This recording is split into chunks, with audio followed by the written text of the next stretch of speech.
এজন্য আল্লাহ তাআলা বলেন, আমি লোকমানে হাকিমকে হিকমত দিয়েছিলাম, জ্ঞান দিয়েছিলাম এবং বলেছিলাম লোকমান তুমি আমার শুকরিয়া আদায় করো। লোকমানে হাকিম ইলম আর জ্ঞান পাওয়ার পরে শুকরিয়া আদায় করেছিলেন কার? আমার আল্লাহ তাআলা ডেকে বলেন, যারা শুকরিয়া আদায় করে সে তার নিজের জন্য আদায় করে, আর যারা শুকরিয়া আদায় করে না তাদের জেনে রাখা উচিত আমি আল্লাহ অমুখাপেক্ষী, আমি আল্লাহ নিজেই প্রশংসিত। চিৎকার মেরে বলুন সুবহানাল্লাহ। তার মানে কি? প্রশংসা করলে বান্দার লাভ, আমার আল্লাহর কোনো লাভ নাই। আর প্রশংসা আদায় না করলে বান্দার লস, আমার আল্লাহর কোনো লস নাই। আমি কি কথা আপনাদেরকে বুঝাইতে পারতেছি? আমার ভাষা বোঝেন তো নাকি বলেন? হ্যাঁ, এদিক খেয়াল করে শুনবেন বাজান গো আমার। তাম পৃথিবীর মানুষগুলো যদি এক জায়গায় হয়ে আল্লাহকে আল্লাহ বলে ডাক দেয়, আমার আল্লাহর সম্মান মর্যাদা বাড়ে না। তাম পৃথিবীর মানুষগুলো যদি এক জায়গায় হয়ে আল্লাহকে আল্লাহ বলে না ডাক দেয়, আমার আল্লাহর সম্মান মর্যাদা কমে না। আপনি ডাকলেও আমার আল্লাহ আল্লাহ, না ডাকলেও আমার আল্লাহ আল্লাহ। কারণ 5 বছর পরে পরে ভোট দিয়ে নির্বাচন করে আল্লাহ হয় না। ডাকলে বান্দার লাভ, আমার আল্লাহর কোনো লাভ নাই।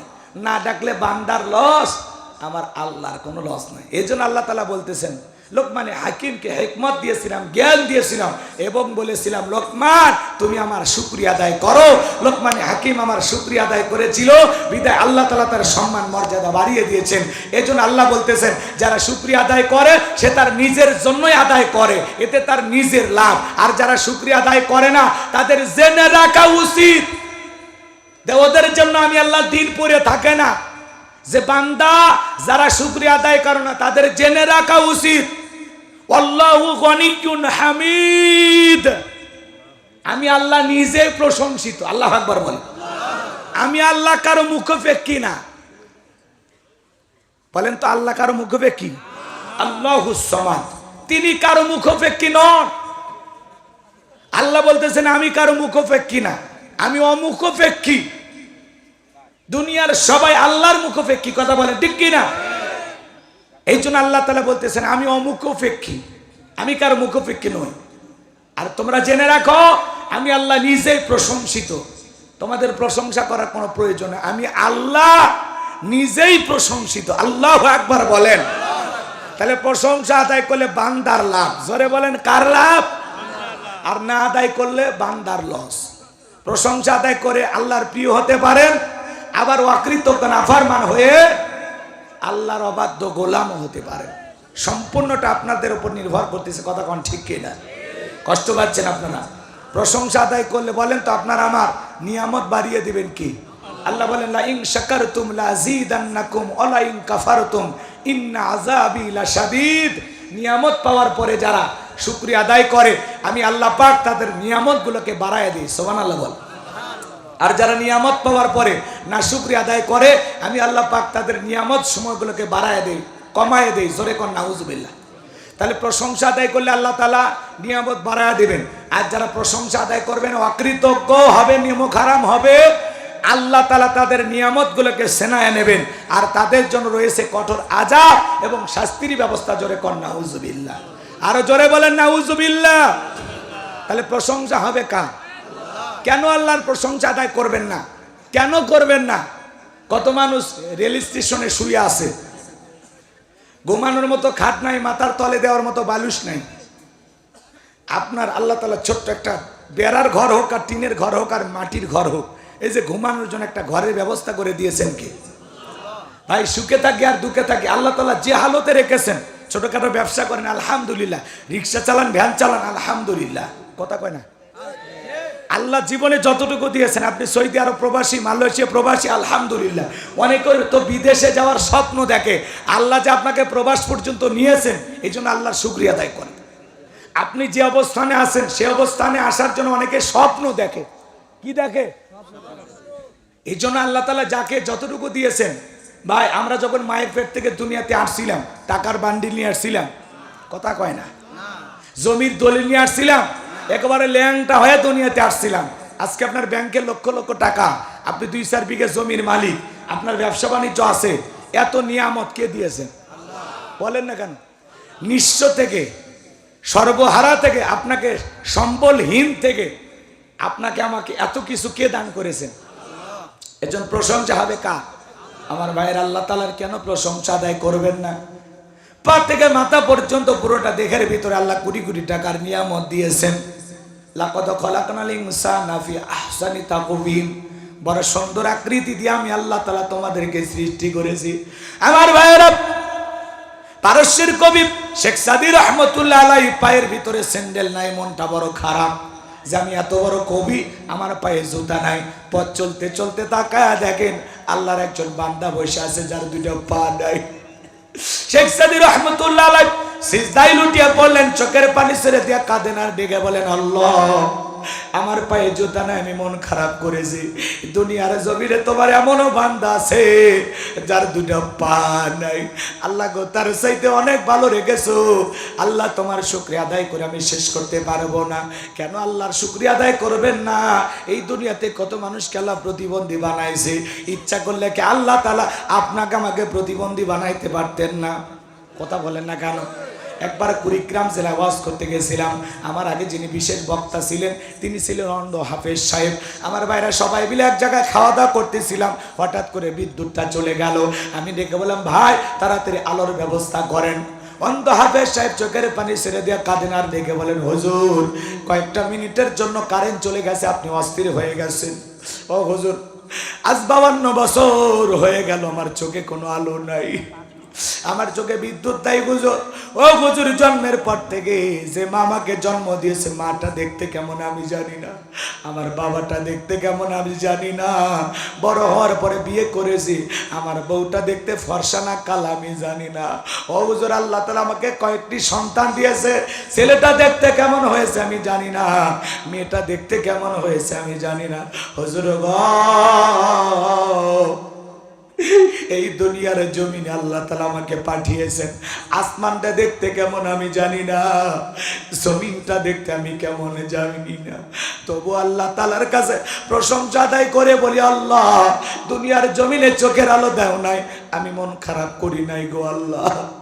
ও আল্লাহ, কঠিন কিয়ামতের ময়দানে যেদিন তুমি চোখের আলো ফিরাইয়া দেবা, ওই দিন জানো চোখের আলো পাওয়ার পরে সর্বপ্রথম ওই চোখ দিয়ে আমি আমার আল্লাহকে দেখতে পাই। তাহলে অন্ধ একটা ব্যক্তির সান্ত্বনা কোথায়?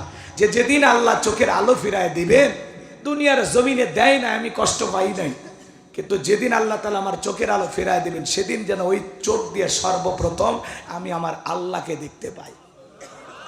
ভাই, এই জন্য আল্লাহ তাআলা ইচ্ছা করলে প্রতিবন্ধী বানাইতে পারতেন। আল্লাহ তাআলা বিল্ডিংয়ের মালিক বানাইছে, টাকাওয়ালা বানাইছে।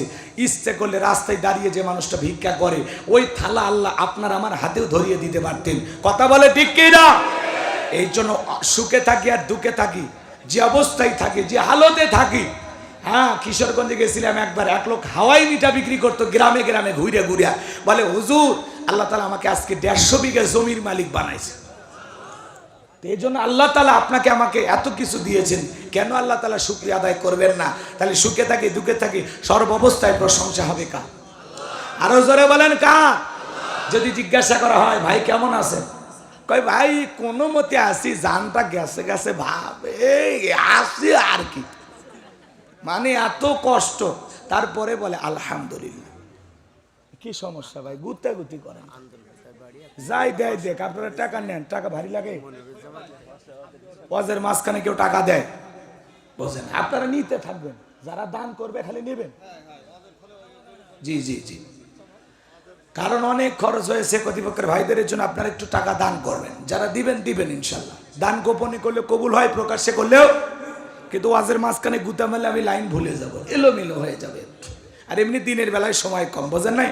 তারপরে 5টার 1 মিনিট আগে মাইক ছাড়বো না ইনশাল্লাহ। 5টা বাজবে দোয়া করে দেবো, এরপরে আমরা আসরের নামাজ পড়বো ইনশাআল্লাহ। কবুল করেন, জোরে বলেন আমি। সামনে যাই, মজা লাগবে, কষ্ট পাবেন না, একটু শুরু করতে দেন। আল্লাহ তাআলা কি বলেছেন? তাহলে এদিক খেয়াল করেন, সুখে থাকি দুঃখে থাকি সর্বাবস্থায় প্রশংসা হবে কার? ভাই কেমন আছেন? আলহামদুলিল্লাহ। কি বলবো? আরে ভাই, যে অবস্থায় থাকেন, হাসপাতালের বেডে আল্লাহ শোয়া রাখতে পারতেন না? কথা বলে না কেন? যে আল্লাহ তাআলা হাসপাতালের বেডে না রাখে সুস্থ শরীরে দু পায়ের সাইকেল নিয়ে হাঁটিয়ে হাঁটিয়ে, মানুষ হলো দুই পায়ের সাইকেল, কথা কয় না কে, কথা কয় না কে, এই দুই পা দিয়ে সুস্থ শরীরে হেঁটে মাহফিল পর্যন্ত পৌঁছার যে শক্তি আল্লাহ দিয়েছেন। আল্লাহ তাআলার পয়গম্বর মুসা নবী আল্লাহকে ডেকে বলেন, আল্লাহ আমি যদি আল্লাহ হই আর আপনি যদি মুসা হন, আপনি আমার কাছে কি চাইবেন? মুসা নবী ছিলেন খুব চালাক, আল্লাহর সাথে সম্পর্কটা খুব গভীর। আল্লাহু আকবার বলেন। আল্লাহ ডেকে বলে, ও পয়গম্বর মুসা, এটা কখনো সম্ভব না। পয়গম্বর ডেকে বলে, আল্লাহ ধরেন ধরেন, এটা উদাহরণ। আমি তো জীবনে কোনোদিন আল্লাহ হতে পারবো না, আর আপনিও জীবনে কোনোদিন মুসা হতে পারবেন না। খুব চালাক নবী। আল্লাহু আকবার বলেন। আমি এমনি আপনাকে প্রশ্ন করলাম জানার জন্য, ধরেন আপনি যদি মুসা হন আর আমি যদি আল্লাহ হই, তাহলে আপনি আমার কাছে কি চাইবেন? তখন আল্লাহ তাআলা ডেকে বলেন, পয়গম্বর এটা তো কখনো সম্ভব না, তারপরে যেহেতু জানার জন্য বলতেছো, তো তুমি যদি আল্লাহ হন আমি যদি মুসা হই, আমি তোমার কাছে চাবো সুস্থতার নিয়ামত, আমি যেন সব সময় সুস্থ থাকতে পারি, এইটা আপনার কাছে চাইবো। আল্লাহু আকবার বলেন। পয়গম্বর কৌশল করলে আল্লাহর কাছে জানতে চাইলেন যে আল্লাহ তাআলার কাছে সবচাইতে বড় নিয়ামতটা কি? সবচাইতে বড় নিয়ামত সুস্থতা। অসুস্থ না হলে টের পাওয়া যায় না, যখন একটু অসুস্থ হয় জয়েন্টে জয়েন্টে ব্যথা কষ্ট, ভাই একটু দোয়া করেন ভাই, আমি মনে আর বাঁচবো না, এটাই মনে হয় জীবনের শেষ। ফল ফুট সব সামনে, তারপরে মানুষগুলি কি কয়, ভাই দোয়া করেন আল্লাহ যেন সুস্থ করে, ইমাম সাহেব, হ্যাঁ হুজুর, হ্যাঁ গ্যাঙ্গা। আর যখন একটু কয়েকদিন পরে ঔষধ বড়ি খায় আল্লাহ তাআলা মাফ করে দেয়, বাপ রে বাপ, যখন সুস্থ হয় ওই এমন ভাব করে মনে হয় জীবনে ওর অসুস্থতাই হয়নি। কথা কয় না, মানে সুস্থ হওয়ার পরে ভাবটাই এমন নেয় মনে হয় জীবনে কোনোদিন অসুস্থই ছিল না। আছে না নাই? আছে না নাই? তাহলে সুস্থতা কার নিয়ামত? এটা অসুস্থ হলে টের পাওয়া যায়, কথা কন ঠিক কি না? তখন আবার ফেসবুকে স্ট্যাটাস মারে দেয়, আহা অসুস্থ হয়েছি দেখে বুঝতে পারতেছি সুস্থতা আল্লাহর কত বড় নিয়ামত।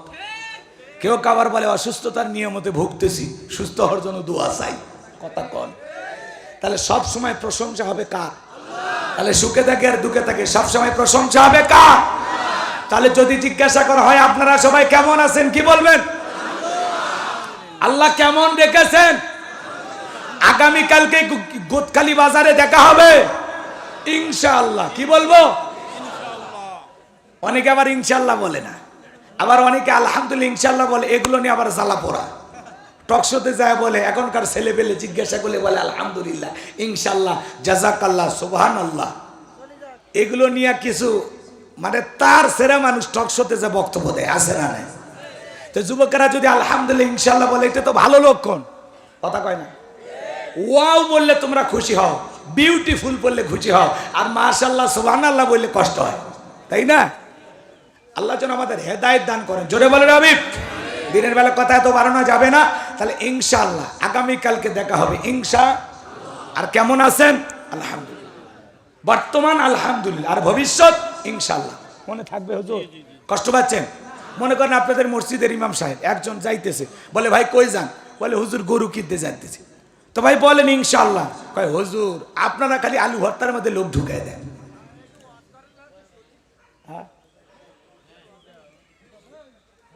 এটা কি মাল রে? কষ্ট হচ্ছে? এই যে কথার উদাহরণ দিয়ে আপনাদেরকে কথা বুঝায়, এটার ভিতরে উদ্দেশ্য আছে না? না, এটা গল্প ভাববেন না, এটা আপনাকে শেখানোর জন্য একটা উদাহরণ দেওয়া হয়। একটা উপমা উদাহরণ টানার পিছনেও যুক্তিক কারণ থাকে, কথা বলে ঠিক কিনা? তো সব মানুষের মাথার ভিতর তো আর সব কথা ঢুকবে না। তো আল্লাহ যেন ওনাদের বুঝ দান করেন, জোরে বলেন আমিন। তো জিজ্ঞাসা করে হুজুর পকেটে আছে টাকা, হাটে আছে গরু, তো মাঝখানে ইনশাল্লাহ কেন বলা লাগবে? এইবার লোকটা হাটে গেছে, গরু দরদাম পছন্দ হয়ে গেছে, এখন টাকা দেবে, পকেটে হাত দেয়, পকেট খালি লম্বা হয়। লম্বা হলে পকেট যদি লম্বা হয় লক্ষণ ভালো না খারাপ?